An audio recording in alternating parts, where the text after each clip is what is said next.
आमी आमकांच आमचें आत्मीक जीवन कशें सांबाळचें ह्या विशीं एक नियाळ करया. Praise the Lord. हर एक आमकां दिल्यो सर्व संगती मस्त तराची बेसांवां देवान आमकां दिल्यांत. आमकां हर एकल्याक घरांत थोड्यो फर्निचर वस्तू आसूंक पुरो या आमचे थंय थोड्यो इम्पॉर्टंट मस्त जाय जाल्ल्यो वस्तू आसूंक पुरो, मोबायल फोनां आसूंक पुरो, आनीक थोडीं वाहनां आसूंक पुरो, आमी हें सर्व सांबाळटा. आनीक आमकां हें सांबाळूंक कळटा आनी ते विविध रितीची संगती करून आमी ह्यो संगती ह्यो वस्तू आमी सांबाळटा. जर तर आमचे कडेन वाहन आसा तांकां कितें तेल घालूंक आसा, लुब्रिकेंट घालूंक आसा तें पुरो आमी घालता, तें धुता, नितळ करता आनीक ती सांबाळटा. जर तर आमचे कडेन मोबायल फोनां आसा ती त्या वेळार ती क्लीन करता, सेट करता, ताका टेम्पर ग्लास घालता, ताका ताचो सकयल पडल्यार पुट्टान अशें ताका रब्बर कवर घालता. Praise the Lord. हालेलुया. सगळ्याची आमी जागृतकाय करता. Praise the Lord. आज आमी एक नियाळ करूंक जाय. आमच्या आत्मीक जिणेची आमी जागृतकाय करता गे. तर आत्मीक जिणे विरोध येवच्यो संगती कसल्यो? ते आत्मीक जिणी पाड जावची म्हण आसा गे. जर तर आमी ताची सांबाळ या ताची टेक केअर करना जाल्यार, ते सांबाळना जाल्यार खंयसर वचून ती पावोंक शकता, कितें जावंक शकता, ह्यो विशय आमी आज नियाळ करया. Praise the Lord. हालेलुया. देवाच्या उतरांत आमी बायबल वाचूं जाल्यार दारूण काळीज म्हणली एक संगत आसा. Praise the Lord. जर तर आमी आमची आत्मीक जिणी सांबाळना, ती मेंटेन करना, तर आमी कितें जावंक पावता, ती केअरलेस करून आमी तशें सोडूं जाल्यार आमचें काळीज चड आनी चड दारूण जावन पावता. आनी कितें जाता, तें पुरो दारूण जातच थोड्यो संगती आमच्या जिणेंत घडटात आनी देवा तावन आमी पयस आनी पयस आनी पयस सरता. आमी चिंतूंक पुरो आमी मागणें करता, आमी मागण्याक येता, आमी रेतिरेक येता, पूण कितें कितें जाता तसं आमच्या जिणेंत? आमी कितें देवाच्या समकार या देवाच्या सांगाता कितें आमी क्लोजली आनी चड सक्तेन आमी कितें वाडना? Praise the Lord. हालेलुया. तर आमी आज 4 संगतींचो नियाळ करया. ज्यो संगती आमच्या जिणेंत घडोवंक नजो, ह्यो संगती आमच्या जिणेंत आमी घडोवंक सोडूं नजो, त्यो संगतींची आमी नियाळ करया. जर तर ह्यो संगती आमच्या जिणेंत आमी घडोवंक सोडल्यो तर कितें जातलें? आमचें आत्मीक जिवीत, आमचें काळीज दारूण जातलें. Praise the Lord. पयली संगत आमी नियाळ करया.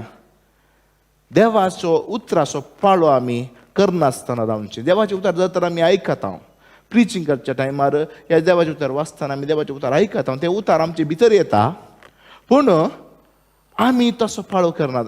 वी आर नॉट ओबेईंग द ವರ್ಡ್ ಆಫ್ ಗಾಡ್. ಆ ವಾಕ್ಯವನ್ನು ನಾವು ಕೇಳ್ತೀವಿ, ಆದರೆ ಆ ವಾಕ್ಯದ ಪ್ರಕಾರ ಜೀವಿಸಲು ಪ್ರಯತ್ನವೇ ಮಾಡುವುದಿಲ್ಲ. आमचें काळीज केन्ना धरून जावंक तशेंच इल्लें इल्लें इल्लें इल्लें इल्लें इल्लें धरून जावंक शकता. कितें जाता म्हळ्यार आमी तें देवाचें उतार आयकून तें सांबाळून तें उतरा प्रमाणे जियोंक आमी प्रयत्नच करना. तें आयकता, ओके तो शर्मा भारी बरो आहलो न्ही गे, अशें आमी उलयता. ओ ते ब्रदराचें टॉक बरें आसलें न्ही गे. आमी रेतिरेक येता, देवाचें उतार आयकता, टॉक आयकता, देवाचें आराधन करता, फाटीं येता. पूण आमी जे उतार आमी आयकल्ले त्या प्रमाणे आमी जिणी आमची बदलूंक प्रयत्न करता. आमी जर तर तें करना जाल्यार थोड्यो संगती आमच्या जिणेंत घडटात. हेब्रेवांक बरयल्लें पत्र 3रो अध्याय 15वी ओळ आमी वाचूं जाल्यार, हेब्रेवांक बरयल्लें पत्र 3रो अध्याय 15वी ओळ. आज देवाचो ताळो तुमी आयकशात जाल्यार ताचेर उपरांतल्या त्या काळार केल्ले बरी तुमची काळजां कितें करिनाकात, दारूण करिनाकात म्हणटा देवाचें उतार. Praise the Lord. सो आज देवाचो ताळो तुमी आयकशात. खंयच्या रितीन तुमी देवाचो ताळो आयकूंक शकतल्यात? जें ते प्रिचींग करतले ते ब्रदरा मुखार जावंक पुरो, हे शर्माव सांगतना ते शर्माव आयकतना तो देवाचो ताळो देवाच्या उतरा मुखार तुमी बायबल वाचतना जावंक पुरो, तो देवाचो ताळो तुमकां आयकात जाल्यार कितें केल्लें बरी? ताचेर उपरांतले त्या काळार केल्ले बरी. उपरांतचो एक काळ म्हण आसा. तो तो खंयचो काळ देवाचे उतार आमकां सांगून आसा. तो काळ जावन आसा जेन्ना इस्रायल लोक देवाचेर उपराटलो. देवान तांकां डायरेक्शन दिलें, मोइसे मुखान तांकां वाट दाखयली, कितें कितें करचें म्हूण सांगलें. पूण तें उतार तांणी आयकनासतना मोइसेचेर आनी देवाचेर ती उपराटली. आनीक ताणें सांगलें बरें आयकनासतना तांकां कितें जाय तें तांणी केलें. देवान सांगलें उतार ताणें आयकलें ते, पूण तें पाळूंक ना. त्या काळार केल्लें बरी. इस्रायल लोकांनी तें केल्लें त्या वेळार. आमच्या जिणेंत थोडो काळ तसलो काळ म्हूण आसा. देवाचें उतार आमी आयकात पूण आमकां तें पाळूंक मन ना. त्या उतरा प्रमाणे आमची जिणी बदलूंक या परिवर्तन जावंक आमकां मन ना. ते इल्लेशें पाटी घालता हांव. ते ताका कोण ना, या ताका कोण ना, या हाका कोण ना, ते म्हज्या बाप्पू कोण ना, ते म्हज्या भयणीक कोण ना, ते म्हज्या भुरग्यांक कोण ना. तें उतार भावन आनी भयणीनो, जें उतार तें आयकाताय, तूं आयकाताय, तें उतार तुका जावन आसा. जर तर तुजे थंय बदलावण करची थली संगत्यो त्या उतरा प्रमाणे आसात जाल्यार त्यो तुवें करूंकच जाय. Praise the Lord. हालेलुया. तशें आमी पळोवंक गेल्यार निर्गमन बुकांत ग्रंथ 4 अध्याय वर्सेस 21 21 वाक्य. कितें जालें? मोइजेन सर्वेस्परान मोइजेक म्हळें, तूं कितें कर, तूं पाटी वचून इजिप्तांत पावतस. हांवें तुका दिल्ल्या पद्वेन फरावया उजीर अजापांक करून दाखय. पूण हांव कितें करतलो? फराव्याचें काळीज दारून करतलो आनी तो लोकांक वचूंक सोडचो ना. Praise the Lord. हालेलुया. आनी जेन्ना आमचे मुखार अजापां घडटात, अद्भुतां घडटात, हेरांक गूण जाता, भलायकी मेळटा, देवाचे उतरा प्रमाणे तें सर्व घडटा, आमी तें पळयता. पूण आमी जिणी बदलिना. त्याला कितें जाता म्हळ्यार देव आमचे थंय बदलावण हाडूंक आमी तें सोडिना. आमकां सगळ्यांक देवान एक फ्रिडम म्हणलें दिलां. आमकां जाय तें चूज करूंक एक अवकाश दिला.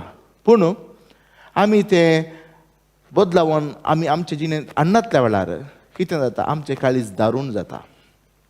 आनी ते मुखार आमी तें देवाचें उतर वाचूंक गेल्यार तें काळीज दारूण जाते आसतना देवाचें उतार आयकाता, ते पाळनासतना रावता. ताणें कितें केलें? इस्रायल लोकां वचूंक सोडूना. सर आनी सर ताचें काळीज दारूण जाते आयलें. Hallelujah. Praise the Lord. Hallelujah. Thank you Jesus. रोमाकारांक बरयल्लें पत्र 2 अध्याय 4 आनी 5 वळ अशी म्हणटा, वा देवाच्या अगणित दयाळायेची, बोगसाण्याची, या सोसणिकायाची तूं बेपारवा करताय. तर देव जावन आसा दयाळ देव, अगणित दयाळाय असो देव. त्या खातीर देव आमकां एकदम शिक्षा दिना. कितें करता? देव परत्यान आनी परत्यान आमकां आपयता, आमकां आमची जिणी बदलावपाक आपयता. ताचे कडेन तो आपयता. जेजू आमकां आज आपयता. कितें करूंक? आमची जिणी बदलूंक आपयता. आमची जिणी चेंजीस करूंक, आमची जिणी देवाच्या उतरा प्रमाणे जियोंक, जिणी बदलूंक आमकां आपयता. बोगसान ह्या सोसणिकायाची तूं बेपारवा करताय. देवाची दयाळाय तुवें पाताक रडून जिणी बदलूनचे खातीर तुका दिल्लें आपोवणें म्हूण तूं नेणाय. 5वी वळ अशी म्हणटा पळया, तूं आनिकी तुजें, पूण तुजें काळीज जावंक पावला कठीण आनी दारूण. तशें जाल्ल्यान देवाचें तें फैसल परगट जातलें. क्रोधाच्या दिसा तुका मेळोंक आसली शिक्षा तूं सडयत आसाय. क्रोधाचो दीस म्हळ्यार कितें? जडतेचो दीस म्हूण एक आसा, सगळ्यांक आमकां गोत आसा. पूण तें आमी देवाचें उतार आयकनासतना आमी कंटिन्यू करनंत आमी वचूं जाल्यार एक जडतेचो दीस म्हूण आसा. आनी त्या वेळार ती शिक्षा आमी सडयत येत आसा. आमी जिणी इतलें उतार आमचे तें येता, इतले अजाप आमच्या मुखार घडटात, पूण आमी जिणी बदलावपाचे कितेंच प्रयत्न आमी करना जाल्यार आमी कितें करना आसा देवाच्या क्रोधाची त्या दिसाची शिक्षा आमी सडयत आसा. Praise the Lord. दुसरो पॉयंट जावन आसा, जर तर आमी हंकार आमचे भितर येवंक सोडलो, स्पिरिच्युअल प्राईड म्हणटा आत्मीक हंकार, तो हंकार आमचे भितर येवंक सोडलो जाल्यार, तो वाडोवंक सोडलो जाल्यार, काल्याचो हंकार, पयशांचो हंकार, सत्तेचो हंकार, म्हाका तो गोत आसा, म्हाका वो गोत आसा, कॉन्टॅक्ट ताचो हंकार, शिकपाचो हंकार,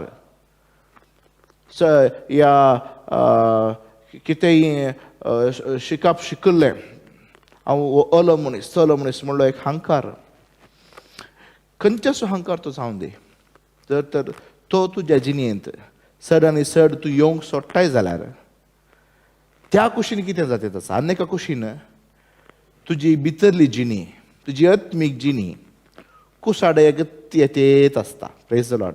दारूण जाते आसता. Praise the Lord. हालेलुया. देवान तुका मस्त बेसांव दिल्यान जावंक पुरो, तुका मस्त जागो दिला जावंक पुरो, तुका पदवी दिल्या जावंक पुरो, पूण ताचेर तूं हंकारान चड आनी चड हंकार तुजे भितर येवंक तूं सोडशी जाल्यार, कंट्रोल नासतना तो हंकार तुज्या मोतींत येवंक तूं सोडशी जाल्यार कितें जातालें, आमची आत्मीक जिणी ती कुसोडाय जावन जावन जावन दारूण जावन ती येतली. Praise the Lord. हालेलुया. हें खंय आमकां कळटा. दानियेलाच्या बुकांत, दानियेलाच्या बुकांत 5वो अध्याय 20वी वळ आमी वाचूंक जाल्यार अशें आमी पळोवंक शकता. पूण जेन्ना ताचें काळीज गर्वान फुगलें, या ताचें मन दारूण जालें, तो हंकारान चल्लो, तेन्ना कितें जालें, ताका ताच्या सिंहासना वयलो सकला देंवयलो. जेन्ना तो हंकार आमचे थंय चड आनी चड जाता, कितें जाता, दुसऱ्या पाठ आमी वाचूं, जेन्ना ताचें काळीज गर्वान फुगलें, कितें जालें, ताचें मन दारूण जालें आनी तो हंकारान चलतेत रावलो. तो हंकार आयलो, हंकारा वरवीं भितरल्या आत्मीक जिणी कितें जाली, दारूण जाली. Praise the Lord. हालेलुया. आनी जो हंकार आमी आमचे भितर वाडोवंक आनी सोडोवंक शकता, आमी सोडटा, तर कितें जाता, आमची आत्मीक जिणी कुसोडायन चड आनी चड चड आनी चड दारूण जातेत आसता. Praise the Lord. हालेलुया. तर ताचे वरवीं आमी तशेंच ती केअरलेस रितीन सोडूं जाल्यार, रेतीरेकीत वचनासतना, देवाच्या उतारच आयकनासतना, आमी ह्या विशीं कितेंय करनासतना, तें कंट्रोल करनासतना, तें मन आमी बदलिनासतना तशेंच आमी सोडूं जाल्यार कितें जाता, केअरलेस करून कितेंय जागृतकाय करनासतना सोडूं जाल्यार, तेन्ना ताका ताच्या सिंहासना वयलो सकला देंवयलो आनी ताचो वैभव ताचे तावन खाण उडयलो. Praise the Lord. हें आमचे जिणेंत घडटा. सलवणी आमचे जिणेंत घडटा. जे कितें तुजें पोजिशन आसा थंय जावन खाण उडय. मस्त साक्षी तश्यो आसात. मस्त जाणांक तशें घडलां. Praise the Lord. Hallelujah. Thank you Jesus. Praise you Jesus. आनी आनीक विशय कितें घडटा म्हळ्यार, जेन्ना आमी ताणें केल्लीं अद्भुतां, जेन्ना आमचें काळीज दारूण जाता, आमचे भितर आमचें काळीज चड आनी चड दारूण जातेत आसता, तशेंच सोडटा आमी आनी कितेंच ताचे विशीं आमी करना, आमी चड आनी चड आमचें काळीज आनी आमचें मन दाड्डें जावंक सोडटा. Praise the Lord. हालेलुया. देवान कितें दिलां आमकां, जाणवाय दिल्या, पवित्रत्म्याची जाणवाय दिल्या, सकत दिल्या, बुदवंतकाय दिल्या, आनीक आमचें काळीज चड आनी चड आमी दारूण जावंक सोडटना आमचें काळीज दाड्डें, मन दाड्डें जाता. खंयच्या संगतीक दाड्डें जाता, आत्मीक संगतीक दाड्डें जाता. Praise the Lord. मार्काचो वांजेल आमी वाचूंक जाल्यार 6वो अध्याय वर्स 52 अशें म्हणटा, कित्याक उंड्याच्या असर्या विशांत आनीकी तांकां समजोवंक नातलें, तांचें काळीज तितलें दाड्डें जाल्लें. आमी RSV version, English version, revise standard version आमी वाचूंक जाल्यार तातूंत अशें बरयलां, their heart was stubborn and their heart was hardened. अशें बरयलां. देयर हार्ट वॉज हार्डन्ड म्हूण सांगता. हांगा तांचें काळीज दाड्डें जाल्लें म्हूण देवाचें उतार म्हणटा. Praise the Lord. हालेलुया. कितें जालें, तांकां ती असर्या विशयन समजोवंक उतना, ती असर्यान देखतात पूण ती असर्याच्या विशयन तांकां समजोवन येवंक मेळना, तांकां ती पात येवंक जायना, देवा कडेन ते लागीं येवंक शकनात. जेन्ना असर्या तुजे मुखार जातात, ती कित्या खातीर जातात, तुका चड आनी चड तुजो भावार्थ वाडोवंक, तुवें चड आनी चड देवा लागीं येवंक, तुवें चड आनी चड तुजे जिणी बदलूंक, तुजो भावार्थ स्ट्रॉंग करूंक, दिसनांतल्या संगतींतय सोम्यातय देवा तुजो भावार्थ चड जावंक, देवाचे सक्ते तुजो पातयेन येवंक चड आनी चड अद्भुत कार्यां आमच्या जिणेंत घडटात. कितें म्हणल्यार हर एकलो आमी जावन आसा मस्त अस्कत, पूण जेन्ना आमी तें काळीज धरून जावंक सोडटा आमचें काळीज दाड्डें जाता, मन दाड्डें जाता आनी कितें जाता, कितलींय जापां जावं दीत, कितलींय अद्भुत कार्यां जावं दीत, आमकां कॅरच ना. तें गिवन फॉर ग्रांटेड म्हणलें बरी, कॅरलेस सांगते बरी आमी सोडून सोडटा. तिनच अद्भुत कार्यां अनभवार ते मुखार जाल्लीं जाल्यार तांची जिणी बदलून येदोळ कितें करन ते देवाक पातयते आसलें. Praise the Lord, hallelujah, thank you Jesus, अर्गां जेसू, प्रेज द लॉर्ड. आनी कितें, आनी एक संगत जावन आसा, फोर्थ पॉयंट. जेन्ना आमी देवाक अर्गां दिना, थँक्स गिवींग आमच्या जिणेंत ना. थोडे कडेन आमी पळयता स्तुती आराधन करतना मस्त जाणां कॅरलेस रितीन बसून आसतात. तांचें तोंड येवंक ते करनात, ताळयो पेटोवंक तांकां नाका, हात उबारून स्तुती करूंक तांकां नाका, अर्गां दिवंक तांकां नाका, अशेंच पळोवनच आसतात. हेरांनी स्तुती करतना पळोवन आसतात. Praise the Lord, hallelujah. आनी थोडीं जाणां अर्गां दिवचें म्हळ्यार तांकां कालें म्हणून समजना, खाल्याक अर्गां दिवचें, खाल्याक बोमाचें, खाल्याक स्तुती करचें. प्रेज द लॉर्ड, देव व्हरतो जावन आसा, हांवें कित्याक स्तुती करूंक जाय, हें आमच्या मतींत आसता. Praise the Lord. आमी जितलें आमी अर्गां दिता, काउंट युअर ब्लेसिंग्स म्हणून इंग्लिशीन एक कांतार आसा, काउंट युअर ब्लेसिंग्स. देवान तुका दिल्ल्या सर्व संगतींचो तुवें काउंट कर, तुवें अर्गां दिवंक जाय, सदां न्ही तुवें अर्गां दिवंक जाय. जेन्ना तूं अर्गां दिताय तुजो भावार्थ चड आनी चड सोम्यातें चडटा. कित्याक म्हळ्यार तुज्या ह्या परिस्थितीन तुका कितेंच उपकाराक पडोना, पूण देवाच्या सक्ते वरवींत तूं बाचाव जालोय. हें तूं मोतीन चिंतून तूं सोम्याक अर्गां दिता आनी तुजो भावार्थ चड आनी चड चडटा. Praise the Lord, hallelujah. आनी तूं अर्गां दिनासतना तशेंच सोडशी जाल्यार, अर्गांच दिनासतना रावशी जाल्यार तुजें काळीज तूं चड आनी चड दारूण जावंक सोडटाय. रोमाकारांक बरयल्लें पत्र 1 अध्याय 20 आनी 1 वळ अशें म्हणटा, देवाक ते वळखले जाल्यार तो देव म्हण तांकां फावो तो मान दिवंक, वा देवाक ते वळखले जाल्यार देव म्हण ताका फावो तो मान दिवंक वा अर्गां दिवंक तांणी इन्कार केले. तशें जाल्ल्यान कितें जालें, तें पयस जालें. तशें जाल्ल्यान सर्व तांची चिंता व्यर्थ जाले आनी तांचो दाड्ड्यो मती अंधकारान भरल्यो. Praise the Lord. आनी त्यो मती अंधकारान भरल्यो आनी कितें जाता, तशेंच सोण्ण कितें जाता, तांची आत्मीक जिणी, तांचे काळीज दारूण जाता. Praise the Lord. दारूण जावंक ते सोडते आसात. कितें, तांणी अर्गां दिवंक ना. दे डीड नॉट रेकॉग्नायज तुज्या जिणेंत कितलीं अद्भुतां घडल्यांत. तुजे हात धुवंक जावंक पुरो, पांय धुवंक जावंक पुरो, सडन प्रेयर करतना सडन रितीन इन्स्टंटली मिरेकल जावन तुमकां गुण जाणां जावंक पुरो. त्यो साक्षी तुमी सांगूंक जाय. तूं जर तर सगळें तुका केल्लें अद्भुत, थोडीं जाणां आसात मागण्याक येतात, सगळें बरेंपण खाण घेतात, चलतच रावतात. Praise the Lord. तांकां काम नासतना येतात, काजाराक सैरीक नासतना येतात, कितें कितें तोंदरे जावन येतात, पूण जेन्ना तांकां मेळटा देवाक ती विसरतात, तांच्या कामान ती बिजी जातात. ते साक्ष दिवंकूच ती येनात. Praise the Lord. ती चिंतात हांवें साक्ष दिल्ल्यान हांव ल्हान जाता, म्हजी मर्याद चलता म्हूण चिंतात. Praise the Lord.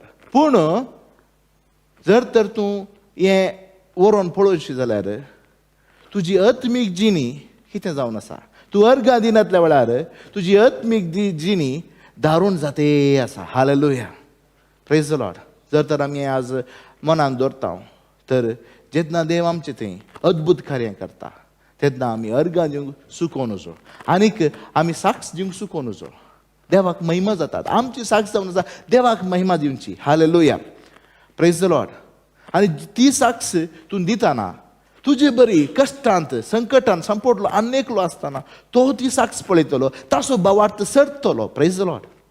आनी तो भावार्थाचेर ती सडटना तोय म्हणटलो, हां देवान आका बरें केलें, हांव ही मागण्याक येतलो, हांव ही मागतलो, हांव ही उपास धरतलो, हांव ही जिणी बदलितलो म्हूण तो निश्चय करतलो. आनी तो निश्चय करून तो जिणी बदलीत जाल्यार ताचें बरेंपण, ताचें बेसांव तुज्या जिणेंत आनीक सोडून येतलें. Hallelujah, praise the Lord. इदां तुजे साक्षे वरवीं 10 जण देवा थंय येताले. Praise the Lord. हालेलुया. ते देवाक अर्गां दिताले. हालेलुया.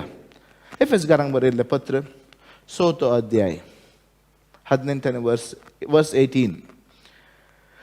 देवाच्या जिवितांत तांकां वांटोना तांचें नेनारपण आनी काळजाची दारुणाय सांग कारण. जर तर आमी अशेंच सोडूं जाल्यार कित्यान आमकां वांटो मेळना? देवाच्या जिवितांत तांकां वांटोना. आमकां कितें कितें दिवचे खातीर जेजू आयिल्लो? संपूर्ण रितीन जिवीत दिवचे खातीर. Jesus came to give us abundant life. John chapter 10 verse 10 अशें सांगता.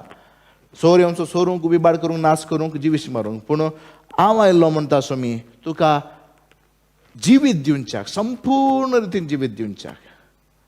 Eternal life. Jesus came to give eternal life. पूण देवाच्या जिवितांत ते तांकां वांटोना. कोणाक वांटोना? जो कोण नेनारपणान तांची काळजाची दारुणायक तशेंच केअरलेसान सोडटात पळय तांकां.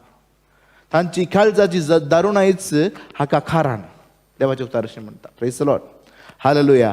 आज तर भावना आनी भयणीनो, आमी ह्यो 4 संगती मनान दवरता जाल्यार आमी ह्यो 4 संगती येवंक सोडूं नजो. पयली संगत जावन आसा देवाचें उतार. आमी जर तर आयकलें, आमची जाय तितली आमी ट्राय करूंक जाय देवाचें उतार आमच्या जिणेंत बदलावन हाडूंक. आमी जाय तितलो प्रयत्न आमी करूंक जाय. दुसरें जावन आसा हंकार आमचे थंय सोडूंक आमी सोडूं नजो. तिसरें जावन आसा जेदना आमी अर्गां दिना आनीक आमी संगती तशेंच सोडटा तेन्ना कितें जाता? आमचे थंय आमी सर दारुणा येवंक सोदता. सो तो जावन आसा ताणें केल्ल्या अद्भुत कार्यांक आमी तशेंच दारुणाय सोडटना ताणें केल्ल्या अद्भुत कार्यां, ताणें केल्ल्या अजपां आमकां समजोवंक आमी शकना. Praise the Lord. त्या खातीर आमी त्या दाळा आमची मोत आनी आमचें काळीज सोम्या तें उगडूंक जाय जाल्यार, आमचें तें सोम्याची समजोणी आमी येवंक सोडूंक जाय जाल्यार आमी अर्गां दीत आमचें काळीज आमी उक्तें करचें देवाक. हालेलुया. Praise the Lord. एक घडी भर आमी दोळे धांपया आनी ह्या वेळार सोम्याचे सकत आमी बागया. ताची स्तुती आमी करीत ताचे सकत आमचे थंय येवं दी म्हणून आमी मागया. ह्या वेळार आमी बोगसाने मागया. जर तर आमी आमच्या जिणे विशयी, आत्मीक जिणे विशयी जर तर आमी केअरलेस जावन आसा, आमी आमची आत्मीक जिणे तशेंच जावन सोडल्या, तर आमी आज बोगसाने मागया आनी आमी मागया आनी सोम्याक सांगया आज जावन हांव निचेव करतलो, हांव सदांच अर्गां दितलो आनी म्हजी आत्मीक जिणी तशीच केअरलेस जावंक हांव सोडचो ना. आमी निचेव करया.